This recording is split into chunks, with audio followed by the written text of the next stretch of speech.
I'm here with Dan Cockrell at the Executive Management Briefings in Oklahoma City. This is put on by the Spears School of Business. And Dan worked at the most magical place on earth for 26 years. Yes. So tell me a little bit about just Disney in general and what it's like working in that culture. Yeah, well, Walt Disney, if you go way back, he was an animator. And as he became more successful as an animator, he concluded that he wanted to create a place for families to visit that would be clean, be safe, family entertainment, and that was sort of the birth of Disneyland and the theme park. That hadn't existed up until then. And so he got the funding for that and created this place that no one had ever known before, and it was to immerse people in the imagination, to escape reality. And once again, he opened that in 1955, and I think that same spirit keeps going in our company, entertaining people and creating immersive opportunities for them to spend time together and be entertained. And we'll kind of step through your career a little bit, but when you started out with Disney, you were in college. Right. And you were studying for a political science degree. That's right. And then got on with Disney with the Disney College program. So what inspired that jump from poli-sci to?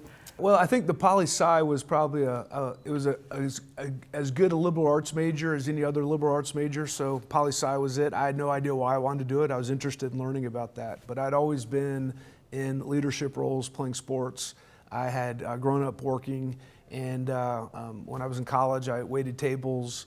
I worked for Disney on the Walt Disney World College program. We have, any given time, 12,000 students at Walt Disney World working.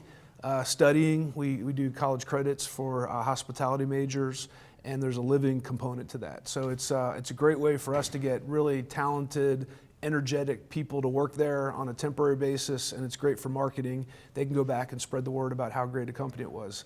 So I did that for a summer, and then next 2 years I worked in an investment bank and realized I did not want to do that. Sometimes the jobs that you do that you don't want to do are great learnings. Those are the best ones. And then when I graduated, I had no plan still, and I just decided to join Disney again. So I headed back to Orlando and started parking cars at Epcot. And this is a very common story for the executives at the Walt Disney Company. You start on the front line. It's very important to us that our managers and executives understand what the frontline experience is like with the guests, because that's where all the value is created. And so I started there. I did that for 6 months, and then I was lucky enough to go to Disneyland Paris to open that park as a management trainee. So I went over with an 18-month visa to open the park. I got there in January of '92, and we opened the park in April of '92. So I was there about 3 months before.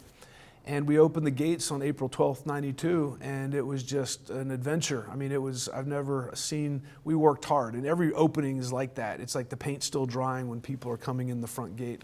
But opened the park, and we had lots of challenges, cultural challenges, business challenges. And the subplot here was I met this girl, and I met her in Florida, and my wife now for 27 years, and she's from France. So we kind of came to an agreement that we needed to get married pretty quickly so I could stay, and I got my green card there. And we stayed there for 5 years and worked in the park. She was in retail, I was in operations, and our son was born over there. And then we moved back to Walt Disney World in 1997. And up until May 18th, I worked for Disney for 22 years, and then we took a leap to become entrepreneurs and start our own company, and we do leadership workshops and consulting and keynote speeches and all that kind of thing. But really using the 26 years of the formative experiences I got of how you run a company, how you focus on results, how you focus on leadership behaviors, and how you hold people accountable to both those things. Create a great culture and deliver the business results, which is why we're in business. So when you're looking for employees at a place like Disney where it's just magical and happy and you're supposed to create that environment, what do you look for in the people that work there? That is a great question, because if you can't get the right people on your team, you will never reach your goal. And this is probably one of the most important things you can do in a company is selection. And it's not about, we talk about getting great people. We want to get great people, but we want to get right fit people. There's some people that can really flourish in certain environments, and other environments they can't. And so at Disney, we're looking for people when we interview them. We want to know what they do on their weekends. What do they do in their off time? We want people that are extroverted. We want people that have a lot of stamina, a lot of energy. We want people that enjoy working on teams. And I think in the world today, if you don't enjoy working on a team, that can be problematic. I mean, there's professions you don't need to, but this personal interaction with people is extremely important. And so that's how we use our criteria. And above all, we look for attitude. We want people with fantastic attitudes that can overcome, can problem solve, are internally driven to really be great at what they do. And once again, if you can find those kind of people, everything becomes so much easier to deliver, whatever business you're in. And especially for some of our students that are watching this, what's your piece of advice? What was it that you think helped you rise to the top of such a big company? Yeah, I mean, a lot of it is just hard work and discipline.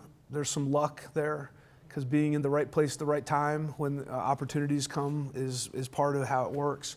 But I think I'm a huge advocate of experiences. I had 19 different jobs at Disney. My wife and I travel whenever we can. I'm always interested to read books about new things and just be curious. And I think what I found is the jobs I've been in sometimes I really didn't enjoy. I did them for a year and I moved on to the next job and then the next job. And that's the value of experience. You don't know how valuable it is till you have it. And then once you have it, so many things get easier because you've been there before. You've dealt with certain situations before, and it helps you long term. And I think when you have lots of diverse experiences, we don't know what the future holds. What jobs are going to be important in the future, we don't know. But I do know that people are going to have to adapt and they're going to have to learn. And I've heard you say that in some elements of people that you were managing, they knew more than you about whatever that specific thing was they were doing. Yes. So how do you manage but not micromanage and keep everything in control? Yeah, that is a lifelong learning because especially when you've done a lot of these jobs, you want to get into the technical information because you have that information. But your general managers, the people who are running the business, want to be independent and they want to do what they do. And so the big learning I had when I became an executive at Disney was focus less on the how and more on the what. When you're focusing on the how, you're in operations. How do we move this faster? How do we make this better?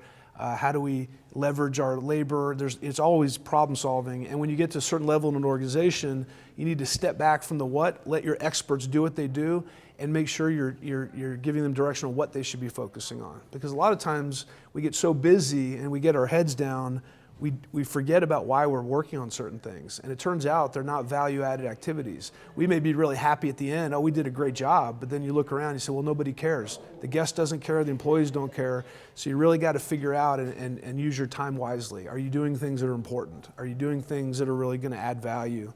After you've worked there, seen all the behind the scenes, all the work that goes into it, is it still the most magical place to you? Well, it is at times, and other times I'd get home from work and my wife would say, hey, Dan, did you have a magical day? I'd say, I need a cold beer immediately. So, like every job, you have ups and downs, and you have balance and not balance. And, there's stressful times and there's great times. And but it was, I think the biggest thing was it was such an inspirational place to work because of the people. Every day you're coming in and doing, and I always reminded our cast members, we are doing things here that no one in the world does every day. No one in the world has 60,000 people show up every morning and go through the complexity of the operation that we're putting on at the level that we're doing it.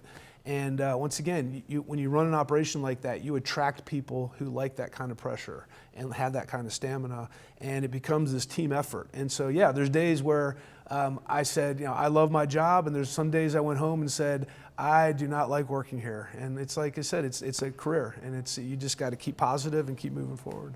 And then let's talk about what you're doing now, your consulting business that you and your wife both run and manage. Yeah. Tell me a little bit about the objective there and what you hope people take away from you all. Yeah, so we realized, we had a conversation a few years ago, and my wife said, well, what are we doing next in our lives? What's next? And I reminded her that at Disney, you generally either retire or die at Disney. You don't leave Disney. No one leaves. And not by choice. People don't hold them there. But so I told her, well, I'm going to work here and run the Magic Kingdom and retire, and then we'll do what we're going to do. And I thought about that question for the next year, and we talked about it. And it was such a terrifying idea to be in the same company for 26 years and then think you could go out and be an entrepreneur and you can go out and do, because there's a lot of things I'd never had to do before, because when you have a place like Disney, you have so many resources and so much talent around you. And so my father retired from Disney in 2006 and relaunched his career as an entrepreneur. So he'd been doing this. He'd written books and he does keynote speeches and created a website. And so I went and talked to him, and he's always been a great mentor. And he gave me a lot of confidence and said, you can do this. You have more experience than I do at Disney, and I'll give you all my tips and tricks and go and do this. And it was a calculated risk. All three of our kids are out of the house now. We're not disrupting their lives. And what put me over the top was Valerie telling me, I said, well, what if this doesn't work out? She said, well, then you just go get a job. So she was pretty cool about it. So the idea is we want to take the technical things we've learned at Disney, the cultural things we've learned at Disney, and talk to companies about how they can put these things into practice in their organizations. And every time I speak to a group, I always address at the beginning, I know everyone's wondering, look, I'm an electric company, I'm a hospital, I'm a healthcare company, I'm an accounting firm. What does Disney have anything to do with what I do? And what I tell them is, first of all, you have customers, you have employees, you're trying to make money. So we have a lot in common. And then on top of that, it's a lot of things I talk about, there's no cost to it. People say, well, Disney has unlimited resources. You can do whatever you want. You have Mickey Mouse, you have roller coasters, you have a vacation place. And that's a great thing to run, but when it comes to culture and it comes to leadership, it's how you decide to act. It's not about the money. It's not, you get people who are going to respect their employees. They're going to create this great culture. They're going to be problem solvers. They're going to work as teams. And then you create great results. So I think a lot of times people want the quick, easy way. Can I just hire somebody to do this for me? And you have to instill it in all your employees, because once you instill it in your employees, they now understand their main purpose of why they're coming to work every day, and your customers have excellent experiences and they come back and they recommend you, and that's how business works. I just finished writing my book, and that'll come out August 11th, 2020 is the official release date, and it's called How is the Culture in Your Kingdom? And it's really about talking to leaders about their responsibility to create great cultures if they want to deliver great results. And I get into a lot of storytelling, a lot of mistakes I've made in my career, some of the successes I've had, and hopefully I can take that maybe 25, 30-year-old person who's just been promoted and now has a team and give them a playbook of things to think about, of how do I lead a team of people and what should I be thinking about.